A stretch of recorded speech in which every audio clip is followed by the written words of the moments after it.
welcome, welcome. And it is so good to have the opportunity just to go over once again these vision nights, just going over some foundational stuff, what's really important, what we all want to gather around, give us a sense of vision, a sense of unity, a sense of direction as we move forward together as one new church family. And this is session 3 of the 7 that we've put in the diary. So thank you so much for coming back. And we've had 2 sessions on Love Jesus, the first of our 4 loves. Love Jesus. 1 session on the gospel, because we love him because he first loved us. It says in the first epistle of John in the Bible, we love him because he first loved us. And out of the amazing love that God has shown us in the gospel, how Jesus has come and lived and died and has been raised and ascended into heaven for us. He's done it all for us. It's all done. We have been made righteous before God because of Jesus. So we receive it all from him. And then we want to respond in obedience. So he loves us, so we love him. And last session was all about discipleship. Jesus said, if you love me, you will obey my commands. Following Jesus is about making that commitment, all-out commitment to follow him, in obedience, to show our love for him every moment of our lives by the power of the Spirit. Can't do it in our own strength, but Jesus enables us to love him, and we want to love God with heart, soul, strength, and mind. But of course, if you're serious about loving Jesus and obeying his commands, you don't have to read too many of his commands without realizing that if you want to love Jesus, you've got to love people. Jesus said, another command I give you, love one another. He's called us to a radical, sacrificial, wholehearted love for our brothers and sisters. But not just our brothers and sisters. He said, love your neighbor as yourself. That's anyone and everyone you come into contact with. He's calling us to love with all our hearts. And even beyond loving our brothers and sisters and loving our neighbors, Jesus commands us to love our enemies and pray for those who persecute you. So your brothers and sisters, your neighbors and your enemies, that pretty much covers everyone. If we want to love Jesus, if we're following him in obedience, we are called to love people. Every person we come into touch with, every person we come across, loving people. So tonight we're going to start with the church and loving one another. We are all about people, of course, in the church. Yes, we now have a building. What a glorious, wonderful building it is. Yes, we have all sorts of programs and different things going on, but at the end of the day, we are a group of people coming together in the name of Jesus. We're about a people organization. We're about relationships, community, people, creating community where we truly love one another. You could sum up the whole kind of definition of the church as a group of people who are seeking to create community together in the name of Jesus where we truly love one another. That's the whole remit that Jesus has given us. I like John Wimber, founder of the Vineyard Church, the Vineyard movement across the world. He's very quotable, John Wimber. And he said this. He said, people come to church for many reasons, but they only stay for one: friendship. They only stay for one: friendship. It's so true, isn't it? We can put a spiritual gloss on it and we can think, oh no, it's all about me and the Lord. But actually, feeling part of a church, being connected to the body of Christ, it's about friendships, about relationships. It's about loving one another. Jesus said, I no longer call you servants, but I call you friends. We're being called into a friendship with God, a friendship with Jesus. You know, the Quakers, amazing church, had such an impact around the world. So incredible history to the Quakers and where they came from. But their actual formal name of the Quakers was a nickname. The Quakers were called Quakers because they were so charismatic, they were such Holy Spirit people, they used to shake when they prayed and received the Spirit, and they quaked. They were nicknamed the Quakers. Their formal name is the Society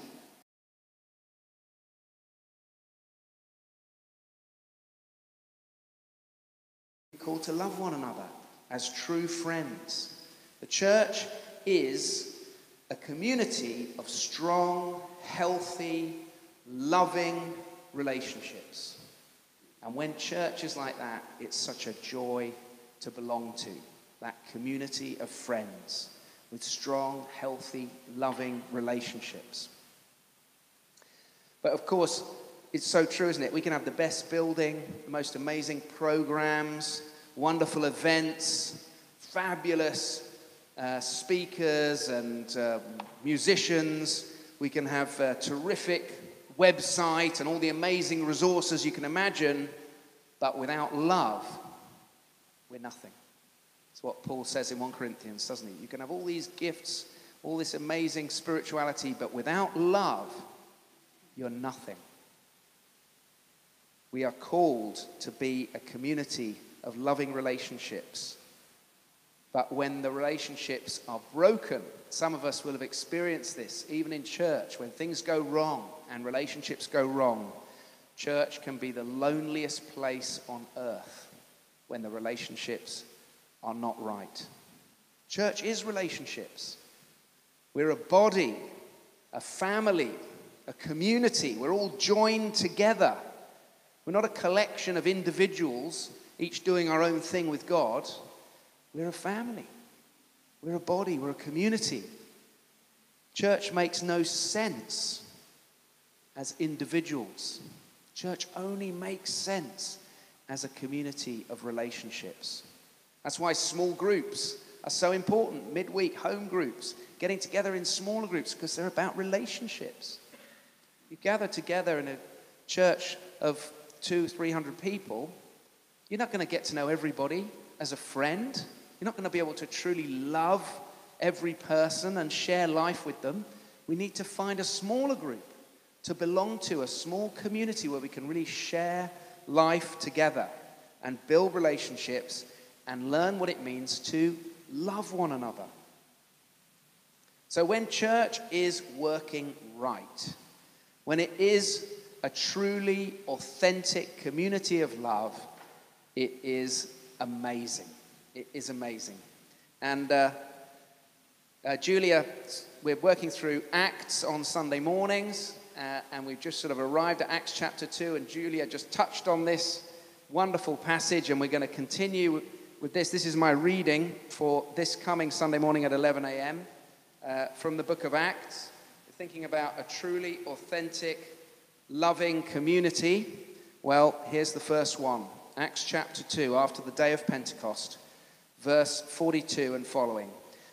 They gathered together, these first believers, and they devoted themselves to the apostles' teaching and to fellowship, to the breaking of bread and to prayer.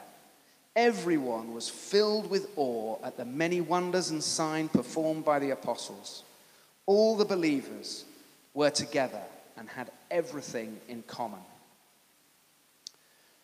Everyone was filled with awe at the many wonders and signs performed by the apostles. All the believers were together and had everything in common.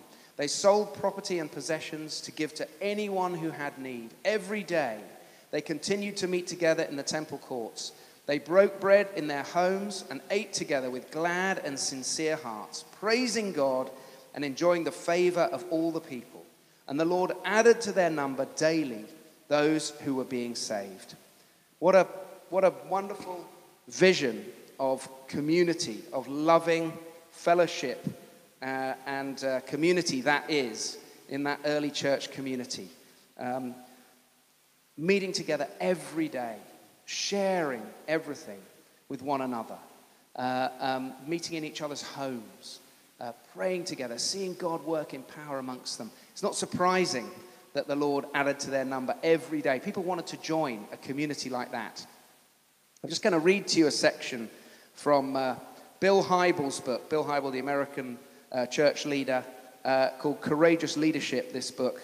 And I want to read this section to you, inspired by this passage from Acts chapter 2. In the early 70s, I had an experience so powerful that it divided my life into the before and after. I was a college student taking a required course in New Testament studies to complete my major year. To my way of thinking, this class was guaranteed to be brain-numbingly boring. A required Bible class, it had flatliner written all over it. I was sure that the only challenge this class would offer me would be the challenge of trying to stay awake. As I staked out my usual claim in the back row and assumed a comfortable slouch, legs extended, arms folded, I had no idea that a spiritual ambush awaited me. Toward the end of the lecture, just when I thought it was about time to pack up and leave, the professor, Dr. Gilbert Belezikian, decided he wasn't quite finished for the day. Closing his notes, he stepped out from behind the lectern. Then he bared his soul to a room full of unsuspecting 20-year-olds. Students, he said, there was once a community of believers who were so totally devoted to God that their life together was charged with the Spirit's power. In that band of Christ followers, believers loved each other with a radical kind of love. They took off their masks and shared their lives with one another. They laughed and cried and prayed and sang and served together in authentic Christian fellowship. Those who had more shared freely with those who had less, until socio-economic barriers melted away. People related together in ways that bridged gender and racial chasms and celebrated cultural differences. Acts 2 tells us that this community of believers, this church, offered unbelievers a vision of the life that was so beautiful it took their breath away. It was so bold, so creative, so dynamic that they couldn't resist it. Verse 47 tells us the Lord added to their number daily those who were being saved. Dr. Belezikian's unscripted words were as much a lament as they were a dream, a sad longing for the restoration of the first century church. In 1975, that vision led me and a handful of colleagues to start Willow Creek Community Church, which is a hugely successful church. And this is how he concludes the section. There is nothing like the local church when it's working right. Its beauty is indescribable. Its power is breathtaking. Its potential is unlimited. It comforts the grieving and heals the broken in the context of community. It builds bridges to seekers and offers truth to the confused. It provides resources for those in need and opens its arms to the forgotten, the downtrodden, the disillusioned. It breaks the chains of addictions, frees the oppressed, and offers belonging to the marginalized of this world. Whatever the capacity for human suffering, the church has a greater capacity for healing and wholeness. Still to this day, the potential of the local church is almost more than I can grasp. No other organization on earth is like the church. Nothing even comes close. The local church is the hope of the world. I love that section.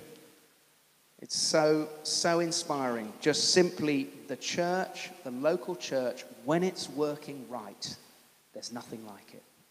And people cannot resist being part of a community like that. Simply a group of people who truly love one another and love those around them and welcome them in. So let's just have a little break and turn to your neighbor. Perhaps not the person you came with, just we're trying to mix up and get to know each other. When is a time in your life, I hope there's been a time, when you have experienced church like that, or at least a little bit like that, when you've felt truly part of a community of love, a dynamic, creative community where people share their lives together and you felt loved and held and supported? Has there been a time in your life when you have felt church when it's working right? Just take 2-3 minutes, just turn to your neighbor. Okay, we're going to have a little bit of group time at the end, so there'll be a chance to carry on conversations.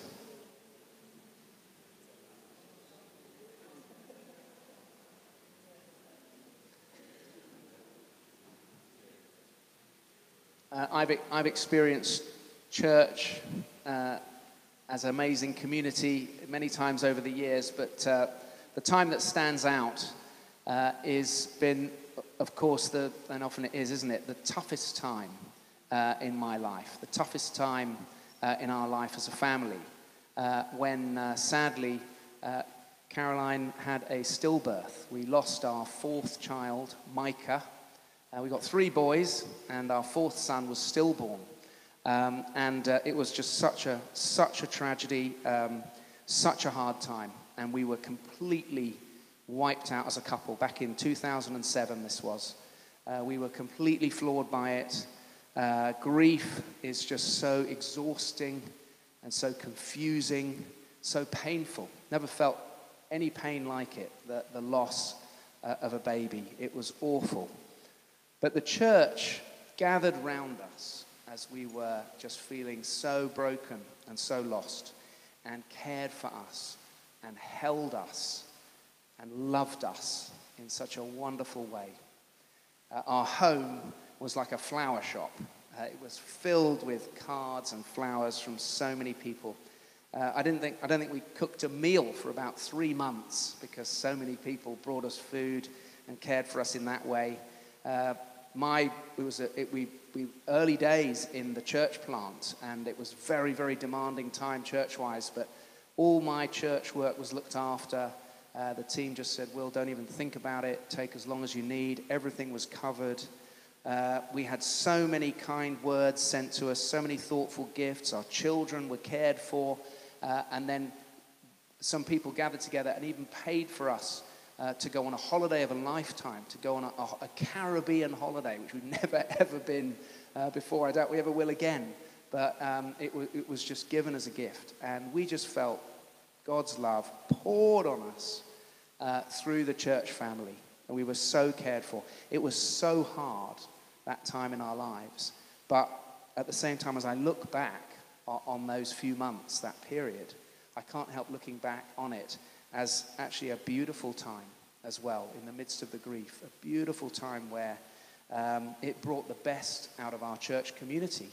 And Caroline and I were so blessed. It was true fellowship, the kind of fellowship we read about in Acts chapter 2. There's nothing like the local church when it's working right. But as well, there's nothing like the local church when it goes wrong. There's nothing more painful than church community when things break down. It's agonizingly painful. And of course, it has to be that way. We care for one another. We're called to this depth of fellowship and love. Then when things go wrong, it's agony. It's so painful. We have to protect our relationships in the church above anything else. They're the most precious thing we have. In fact, all we have is our relationships. That's all we are as a church family. We are our relationships in the power of the Spirit, showing God's love to one another. But those relationships are the most precious thing we have. And it takes commitment. It takes hard work. It takes healthy conflict and confrontation in order to maintain good relationships. In order to love one another, we have to face the challenge. We like the idea of being in a loving community, but sometimes we don't like the idea quite so much of the hard work involved in really loving one another, doing conflict well, being willing to lovingly confront one another when we need to. Well, Jesus knew how important this was to protect our relationships. And he's given us a wonderful model for how to handle the difficult side of relationships in Matthew chapter 18. And I'm just going to read you a few verses. These verses are so helpful and so important for us if we're serious about loving one another and building church community. Matthew 18 from verse 15. If your brother or sister sins, the footnote is sins against you, go and point out their fault just between the two of you. If they listen to you, you have won them over. But if they will not listen, take one or two others along, so that every matter may be established by the testimony of 2 or 3 witnesses. If they still refuse to listen, take it to the church. And if they refuse to listen even to the church, I think we understand church leadership in that context, treat them as you would a pagan or a tax collector. Well, there you have it. This is how to maintain healthy relationships and how to do conflict and confrontation well in church. Very simple. A 4-step process. Step 1, go to the person and sort it out just between the two of you. I mean, to be honest, all the rest is just sort of extra after that. If we could just take that on board in church, we would save ourselves so much grief, so much pain, so much division. When there's an issue, it's always sin somewhere in the room. Somebody's hurt somebody, somebody's done something selfish, somebody's done something unkind, somebody's hurt someone else. Go to the person and sort it out just between the two of you. That is Jesus' command. We're talking about loving Jesus, obeying his commands. This is one of the key commands that Jesus gives us. Go and sort it out just between the two of us. Don't involve anyone else. In the first instance, you don't need anyone else. Just go to the person. We don't want to be a 3G church. 3G? No, it's finished. We don't want to be a 3G church. What are my 3Gs? The 3 enemies of relationships. The 3 ways we can disobey this command from Jesus. Gossip, grumbling, and holding grudges. Gossip, grumbling, and grudges. They're the 3 Gs that come in, the enemy loves to use to undermine and destroy healthy, loving, accountable relationships. Go to the person. Don't gossip. I'm just telling someone else just for prayer. No, you're not. You're having a gossip. You're having a moan. You're complaining about someone else. You're spreading negative stuff about somebody else before you've actually gone to them and heard their side of the story and spoken to them directly. Or grumbling. You know, I'm not happy about this. I'm not happy about that. You know, this is wrong. I don't like the way they're doing that. I don't know what they're doing over there. Grumbling, moaning. It's very therapeutic. Oh, I do love a good moan, a good grumble. You know, there's something else I don't like as well. And this, yeah, there's a few other things. Oh, I feel much better. Yeah, you feel better, but you've just spread your grumbles to someone else. You've just gossiped your grumbles and your complaints and your negativity around the room. So now someone else is feeling negative about the church or about another person or about some decisions that's been made. The only way you're going to heal and solve the problem is not just making yourself feel better by having a gossip or a grumble, but actually by going to the person. Of course, I feel so hurt by that person. They've wronged me. They've done something so selfish and hurtful. Well, then I better forgive them first, another commandment that Jesus gave us, not as an optional extra, but as a command. If you do not forgive your brother and your sister, God will not forgive you. That's pretty blunt from Jesus. Forgiveness is an absolutely essential. So if they've wronged you, first forgive them and then go and see them. So you're not angry and resentful when you see them. Then you can do the one-to-one that Jesus commands us to do. We've got to cut out the gossip and the grumbling and the holding grudges.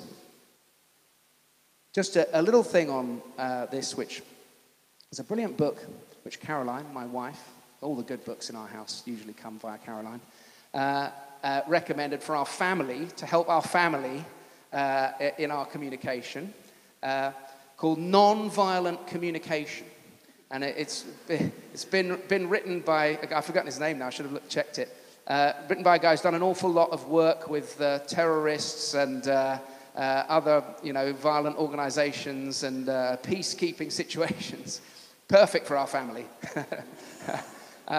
We have quite a lot of conflict in our family. And we're trying to communicate non-violently. But actually, it's all this stuff. It's all about going to the person and trying to deal with the issue that you have with them, just between the two of you, so that you can find a way of reconciling things, a way of moving forwards.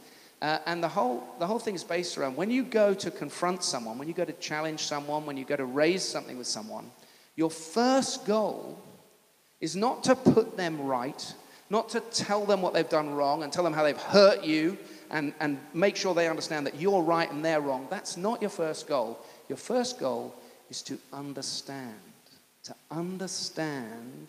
their position, to understand why they did what they did, why they said what they said, to get a greater understanding of the person who's hurt you or the person you're trying to be reconciled with. Then, as they share and you get a greater understanding, then that will help you then to share your perspective and your position and help you to find a way of peace. So, step one, go to the person.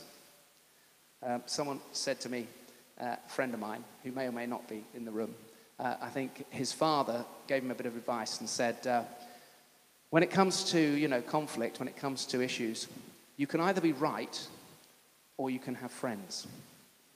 It's a good bit of advice, isn't it? You can either be right or you can have friends. But I'm right. I know I'm right. And they jolly well need to know it. But if your goal in life is always to be right, you'll soon run out of friends.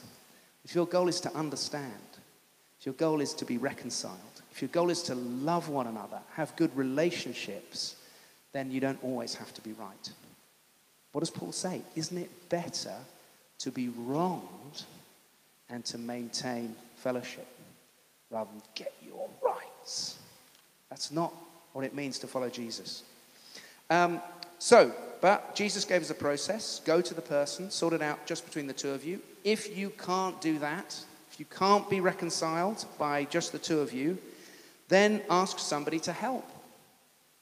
Take someone else along. Maybe you need some help. Not gossip, not going and moaning about somebody else and complaining about them, but actually going to someone and saying, I'm having a problem, I've fallen out with someone, or we've got a breakdown in our relationship, there's something we can't seem to resolve. Could you help us?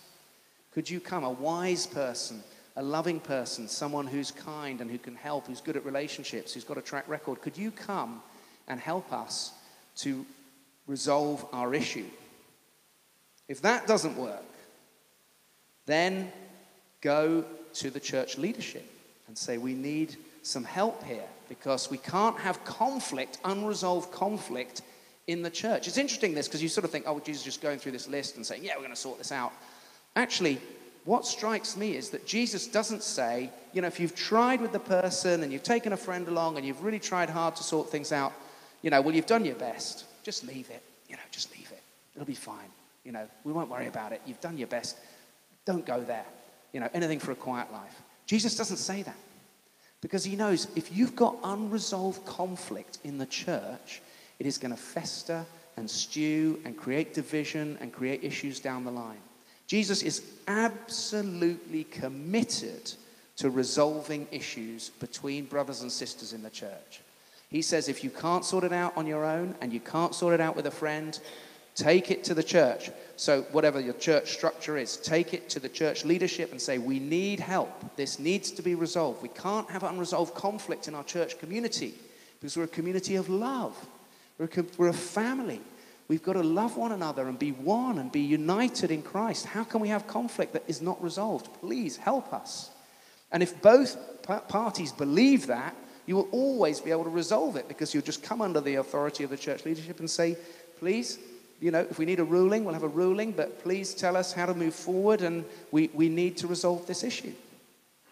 But of course, if there is not respect for the church leadership, if you can't receive direction in that instance from the church, then as a last resort. And this is, again, a really striking thing. Jesus doesn't say, just leave it, you've done your best. He says, as a last resort, and it is likely, this description is in a case of abuse, in a case of, where things just are totally unhealthy and toxic.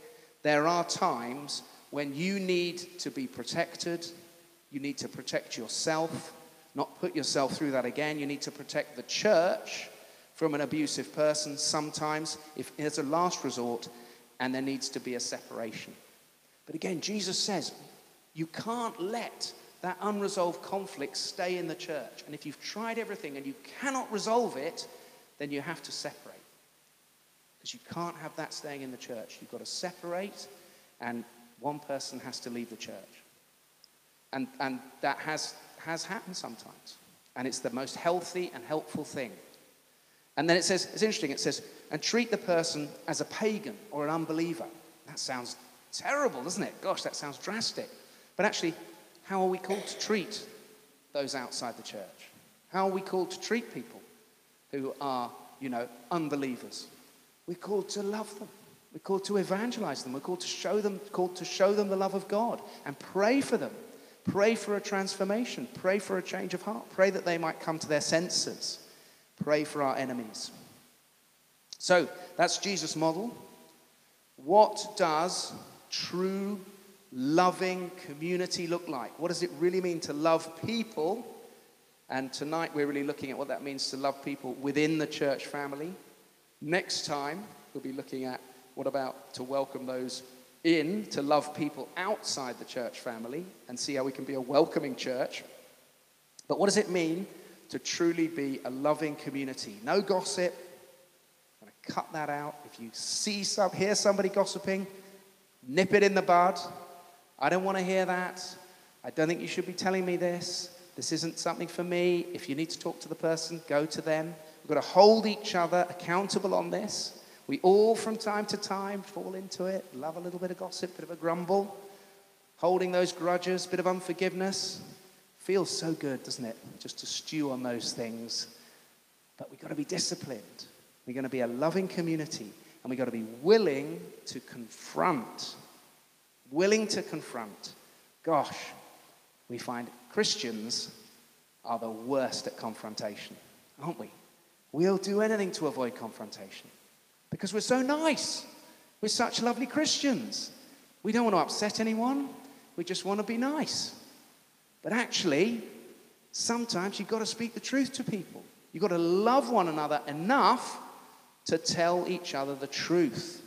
And sometimes that is to challenge, that is to confront. Not all the time. You meet some people, the minority, who just seem to thrive on confrontation and conflict all the time. And you're just like, whoa, too much.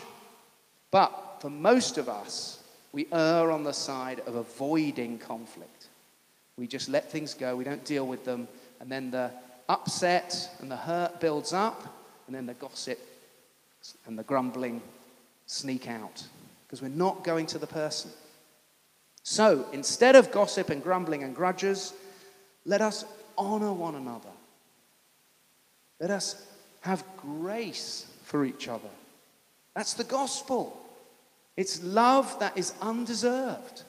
Let us honor and love those we find difficult and build them up and care for them and forgive and give second chances and third chances and fourth chances, just like Jesus has done for us. Let us exhibit generosity, not just in financial giving and in other ways and material ways, but let us show generosity in our attitude to people, believing the best about people. When you hear those stories, oh, you won't believe what's happened now, what they've done now, or this has happened, or this person. Firstly, I don't want to hear it because it's gossip. Secondly, well, I'm sure there was a reason for that. I know that person. I'm sure that they would have done that for a specific reason. Let's believe the best. If they really did say that, then I'm sure it's because there's an explanation. Let's believe the best rather than just like, oh, I don't believe it. They're terrible, aren't they? Let's not fall into that. Actually, I went to see Bishop Ruth the other day. Bishop Ruth. We've got a great bishop. Bishop Ruth. And we were talking about all sorts of things. But this was a while ago. And there was one thing, I'd had to make a really difficult decision, and it wasn't popular with various people, and, I was sort of struggling with that. That's part of leadership, isn't it? Sometimes, you have to make unpopular decisions. So I was having a little moan to my bishop. Well, that's my pastoral care, you see. No, it wasn't a moan. I was asking for her help. And she said to me, Will, you are the only person who sees your hand, the hand of cards that you've been dealt. You're the only person who sees your hand. And you have to see that hand of cards, and you have to decide what card to play. And sometimes you'll play a card and everyone will look at you and go, what did you play that for? What did you play that card for? That's a terrible card. But you're the only one who can see the rest of the hand. You're the only one who can see what you've been dealt. I'm not talking about gambling. This is an analogy, okay? You're the only one who can see what you've got in your hand. And you have to decide what you're going to do with what you've been given. And other people might criticize and might not understand, but you're the only one who can see what you've been. And I thought, that's so helpful. That's so helpful. Yes, Bishop, you're absolutely right. And, anyone who criticizes me doesn't see the hand that I've been dealt, and this is really helpful.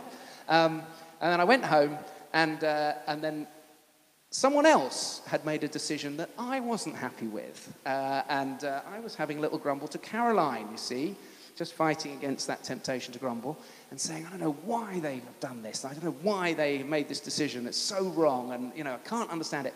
And she said, well, you were saying that story the bishop told you the other day, weren't you? And only they can see the hand they've been dealt. Don't you just find wives so difficult sometimes? She was so right. I was looking at this other person and criticizing them and saying, why did they do that? Why did they play that card? That was such a stupid card to play. But I can't see the hand that they've been dealt. And I've got to believe the best about them and say, hey, they obviously made that decision for the reasons they made it. I don't know what those reasons are. And, they were trying to do the best they can with the responsibility they've got. And they're trying to serve God just the same as I am. And I need to respect that decision. I can't control it. They have to make their decisions and I have to make mine. And I just need to respect that and support them. We're not complaining. We're not criticizing. We're not sitting on the sidelines looking in, going, oh, look at what they've done now. No, it's so easy to pick holes when you're on the sidelines, isn't it? We need to get off our backsides and help. If you think something's been done wrong, well, what can you do to help to put it right?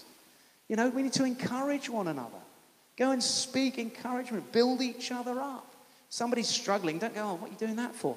You go over and say, hey, do you need some help? I think what you've done is great. Or I think that part of it. Just find something that you think they've done that's great, and encourage them. Encouragement makes such a difference. So many times you look at someone and think they don't need encouragement, that they've got it all sorted, they're doing this, they're doing that. They need encouragement. Go and encourage them. Tell them what they've done is good. Tell them what you like about what they're doing. Appreciate one another. We go and we just help ourselves, take a cup of coffee. Very nice, thank you very much, off we go. There's a team of people that have come early and prepared that coffee. Let's encourage them. Say, you're so good at this. Thank you for doing this. Really appreciate it. What about our children's teams who are working with the children week in, week out? Well, I haven't got children. So what? Go and encourage them. They're brilliant. Looking after our kids every week, serving in the church, or our musicians, or whoever else it might, even the preacher. We all need encouragement. When was the last time you actually made a specific point of going to someone and saying, I really appreciate you and what you do? It's so valuable. It's such a blessing to the church. Thank you for all the work you put in the hours. Whatever it might be, let's encourage one another and appreciate one another, help one another, and get involved. Not sit on the sidelines picking holes. We're a loving church family. We're called to love one another. This is the kind of church we want to be, a church where we just love people. The easy ones, the difficult ones, the ones we get along with, the ones we can understand, the ones we just cannot relate to, have got nothing in common. Let's love people. Everyone who walks in the door. Let's build each other up, love one another, care for each other, encourage each other. Let's be that kind of church. 1 Peter 4:17 says, judgment starts with the household of God. And that's a bit of a challenging verse. But I think everything starts with the household of God. We're not going to love people outside the church and draw them into the church if we don't start with the household of God.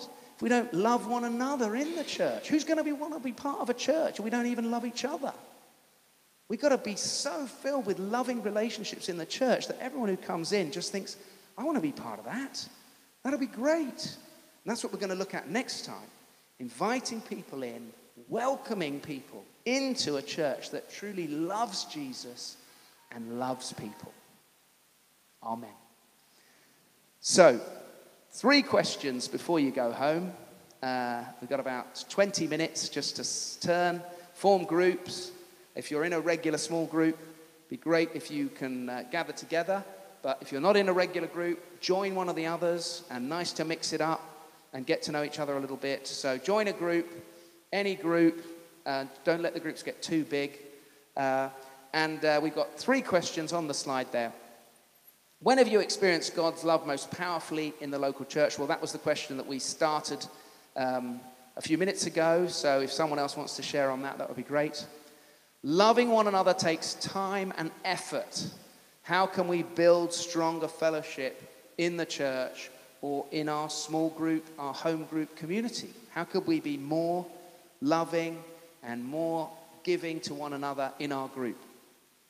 And number 3, what do you make of Jesus' teaching on confrontation in Matthew 18? Challenging stuff. Have you ever confronted anyone like this or been confronted? How did it go? So it may or may not be appropriate to share details of a story like that, but there may be something in your experience that you can encourage others with, perhaps when it worked, when you actually resolved something with someone or they resolved something with you in a healthy way. It's wonderful when it works. I tell you what, there's nothing more hurtful and painful when things go wrong in the church, but there's nothing more wonderful when you've got an issue and you go to someone and you fix it. I've had a few experiences of that over the years, and it's wonderful, it's beautiful when you can listen to each other and do it just between the two of you and the relationship is healed. Wonderful, wonderful. So if you've got an encouraging story, do share it. So those are questions just for tonight. On the table over there is a sheet of questions for your groups for next week, just developing some of these themes and doing a bit more Bible study on Matthew 18. So do take a sheet before you go if you are a small group leader for your group next week, if that will be helpful. Okay, brilliant. Let's turn and face and gather in our groups. Thank you.